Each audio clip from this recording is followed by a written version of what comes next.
O desejado de todas as nações. Capítulo 18.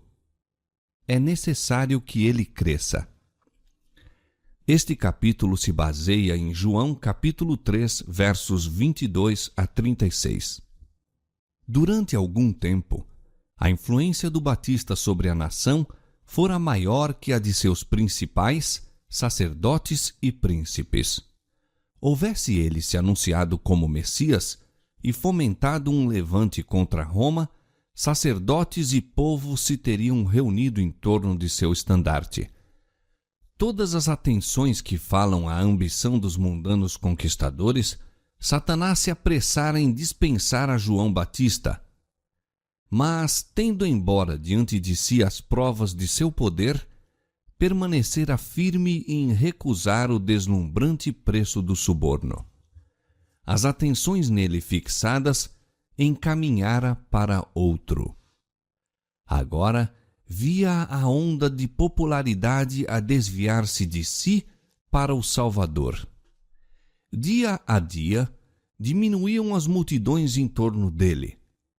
Quando Jesus foi de Jerusalém à região adjacente ao Jordão, o povo aglomerou-se para o ouvir. Diariamente, crescia-lhe o número dos discípulos.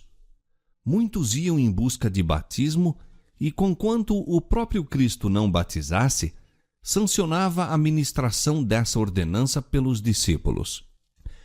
Punha, assim, o selo sobre a missão do seu precursor.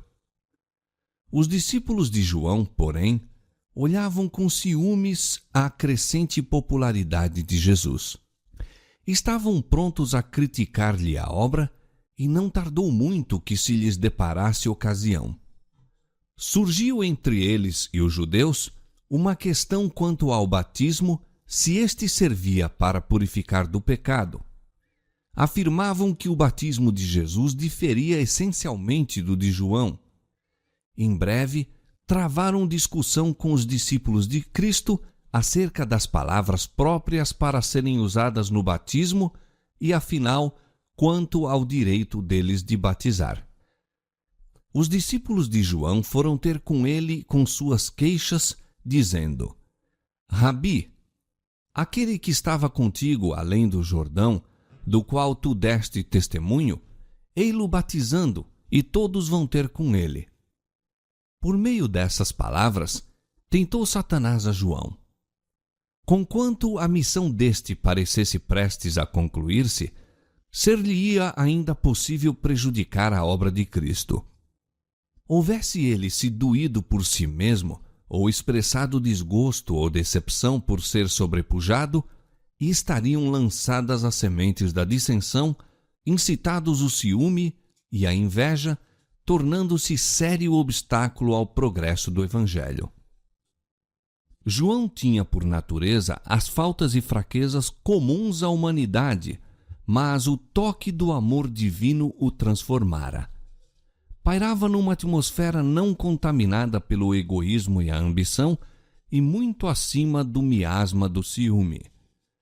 Não manifestou nenhuma condescendência com o descontentamento de seus discípulos, mas mostrou quão claramente compreendia suas relações com o Messias e a alegria com que saudava aquele para quem preparara o caminho. Disse ele: O homem não pode receber coisa alguma se lhe não for dada do céu. Vós mesmos me sois testemunhas de que disse: Eu não sou o Cristo, mas sou enviado adiante dele. Aquele que tem a esposa é o esposo, mas o amigo do esposo, que lhe assiste e o ouve, alegra-se muito com a voz do esposo. João apresentou-se como o amigo que serviu de mensageiro entre os noivos, preparando o caminho para o enlace. Quando o esposo houvesse recebido a esposa, estava cumprida a missão do amigo. Ele se regozijaria na felicidade daqueles cuja união promovera. Assim, João fora convidado a encaminhar o povo a Jesus, e seu prazer era testemunhar o êxito da obra do Salvador. Disse ele: Assim, pois, já este meu gozo está cumprido. É necessário que ele cresça e que eu diminua. Olhando com fé ao Redentor, João erguera-se às alturas da abnegação. Não buscava atrair os homens a si mesmo, mas erguer-lhes o pensamento mais e mais alto, até que repousasse no Cordeiro de Deus. Ele próprio não passara de uma voz, um clamor no deserto. Agora, aceitava com alegria o silêncio e a obscuridade, para que os olhos de todos se pudessem voltar para a luz da vida. Os que são fiéis à vocação de mensageiros de Deus não buscarão honra para si mesmos. O amor do próprio eu será absorvido pelo amor a Cristo. Nenhuma rivalidade manchará a preciosa causa do Evangelho. Reconhecerão que sua obra é proclamar como João Batista: Eis o Cordeiro de Deus que tira o pecado do mundo. João 1:29. Exaltarão a Jesus e com ele será a humanidade exaltada. Assim diz o alto e o sublime, que habita na eternidade e cujo nome é santo. Num alto e santo lugar habito, e também com o contrito e abatido de espírito, para vivificar o espírito dos abatidos e para vivificar o coração dos contritos. Isaías 57:15. A alma do profeta, vazia de si mesmo, encheu-se da luz do divino. Ao testificar da glória do Salvador, suas palavras eram quase iguais às do próprio Cristo em sua entrevista com Nicodemos. João disse: Aquele que vem de cima é sobre todos. Aquele que vem da terra é da terra e fala da terra. Aquele que vem do céu é sobre todos. Aquele que Deus enviou fala as palavras de Deus, pois não lhe dá Deus o Espírito por medida. Cristo pôde dizer: Não busco a minha vontade, mas a vontade do Pai que me enviou. João 5:30 e Hebreus 1:9. Dele é dito: Amaste a justiça e aborreceste a iniquidade.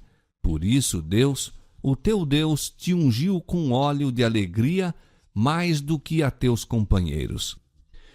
O Pai não lhe dá o Espírito por medida. O mesmo se dá quanto aos seguidores de Cristo. Só podemos receber da luz do céu à medida que formos voluntários em nos esvaziar do próprio eu. Não podemos discernir o caráter de Deus ou aceitar a Cristo pela fé, a menos que consintamos em levar cativo todo pensamento à obediência de Cristo. A todos quantos assim fazem, é o Espírito Santo dado sem medida. Em Cristo habita corporalmente toda a plenitude da divindade, e estáis perfeitos nele. Colossenses capítulo 2, versos 9 e 10. Os discípulos de João haviam declarado que todos iam ter com Cristo, mas com mais clara visão, João disse: Ninguém aceita o seu testemunho. Assim, poucos eram os que estavam prontos a aceitá-lo como Salvador do pecado. Mas aquele que aceitou o seu testemunho, esse confirmou que Deus é verdadeiro. Aquele que crê no Filho tem a vida eterna. Nenhuma necessidade de discussão quanto a se o batismo de Cristo ou de João purificava do pecado. É a graça de Cristo que dá vida à alma. Separado de Cristo, o batismo, como qualquer outro serviço, é uma forma sem valor. Aquele que não crê no Filho não verá a vida. O êxito da obra de Cristo, recebido pelo Batista com tanta alegria, foi também anunciado às autoridades em Jerusalém.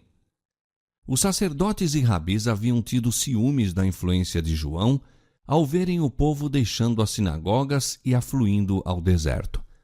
Mas ali estava alguém que possuía ainda maior poder de atrair as multidões.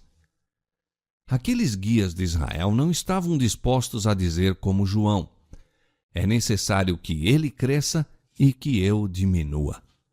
Ergueram-se com nova determinação de pôr termo à obra que estava afastando deles o povo. Jesus sabia que eles não poupariam esforços para criar divisão entre seus discípulos e os de João. Sabia que se estava preparando a tempestade que arrebataria um dos maiores profetas já dados ao mundo. Desejando evitar toda ocasião de mal-entendido ou dissensão, interrompeu calmamente seus labores e retirou-se para a Galiléia. Nós, igualmente, conquanto leais à verdade, devemos procurar evitar tudo quanto possa levar à discórdia ou má compreensão, pois sempre que estas surgem, trazem em resultado perda de almas.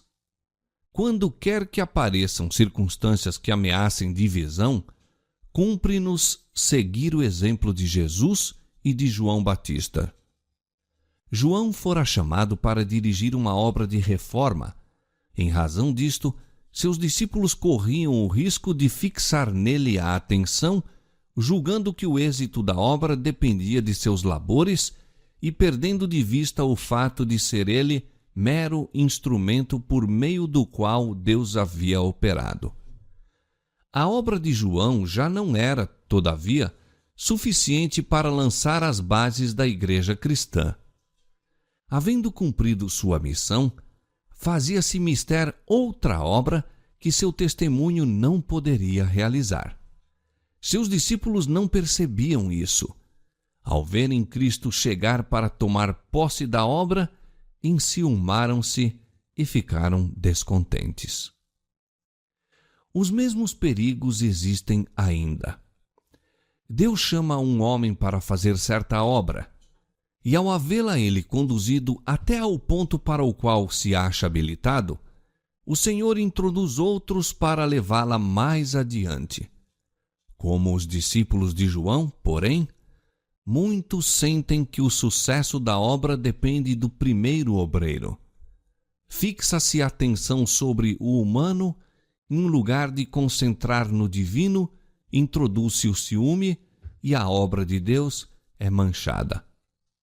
Aquele que é assim indevidamente honrado sofre a tentação de nutrir a confiança no próprio eu.